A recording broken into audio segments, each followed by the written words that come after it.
So, eto na nga mga sangkay, mukhang seryosohan na ito, no? Ang Pilipinas at China ay talagang magsasanib puwersa na.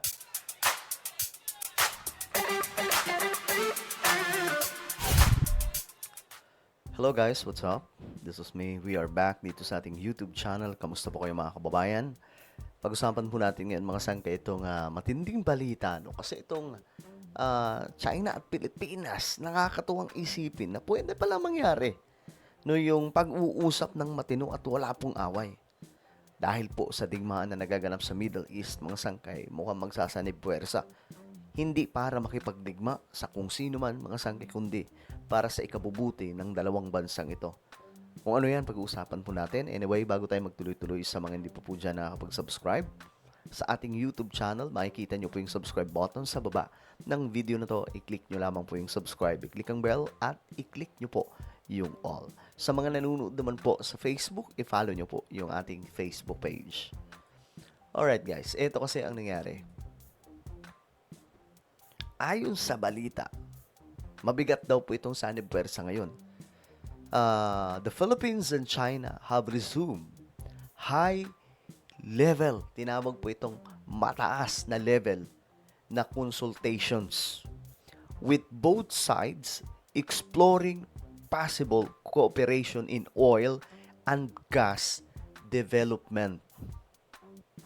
Kasi, for your information, itong West Philippine Sea or dyan po sa South China Sea, mayaman po yan mga sangkay pagdating po sa oil and gas. Kaya nga lang, wala pong makapag-umpisa kasi nagkakagulo. Nag-aaway. So, kung ang dalawang bansang ito, sobrang dami daw po talagang oil dyan. Kung ang dalawang bansang ito magsasanib puwersa, mas malaki ang chance na makatulong sa isa't isa. No, magkaroon po kasi, alam nyo, mga sangkay, pagdating po sa kasaysayan ng Pilipinas, pagdating po sa kalakalan, ang China naman po talaga kapartner ng Pilipinas simula pa noon, 'di ba? Tinuturo sa atin 'yan. High school ba tayo noon or elementary o high school, mga sangkay, something like that, na ang Pilipinas at mga Chinese may palitan ng kalakalan. Alright? Ngayon, eto po, mga sangkay. Tignan po natin ang balitang to. Okay, natutuwa lang, no? In a statement, the DFA said the two countries held back-to-back meetings of the 24th Foreign Ministry Consultation or FMC and the 11th Bilateral Consultation Mechanism on the South China Sea from March 27 to 29 in Guangzhou, China. So, ayan, mga sangkay.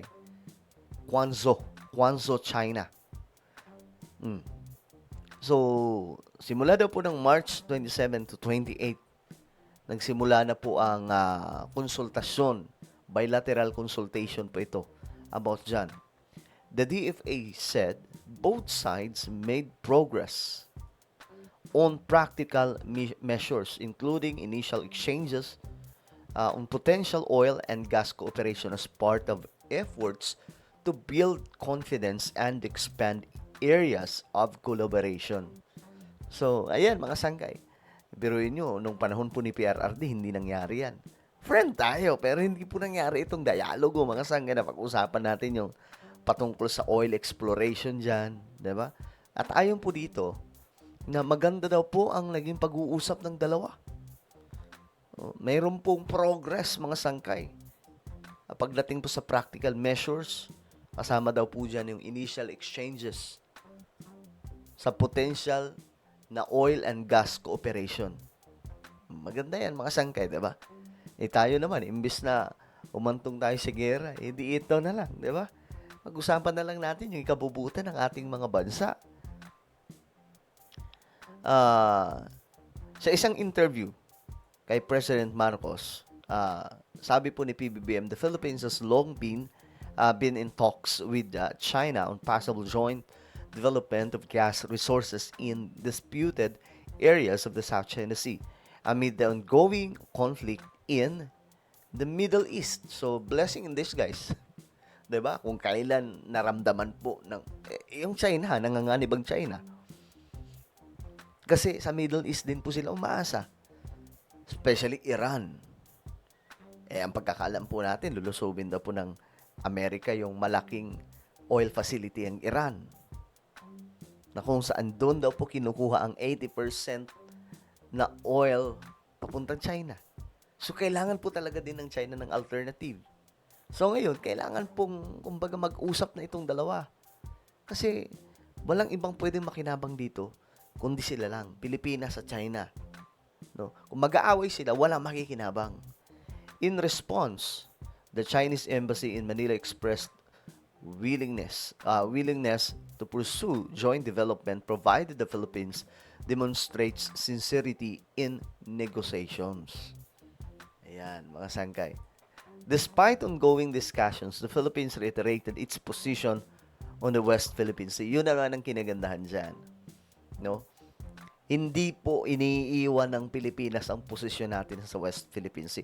Ito ang kinagandahan kay PBBM, mga sanggay. Kasi si BBM, yung stand niya talaga, pinakita niya sa China na no, ito ay amin, hindi po pwedeng maging inyo to. Diba? At ngayon, mga sangkay, nakuha po ng China yung respeto na dapat para po sa Pilipinas. At ngayon, mukhang maayos itong development. At least, mga sangkay, kaysa matenga yan dyan na walang kumukuha ng oil kasi nag-aaway, diba? Mag-usap na lang.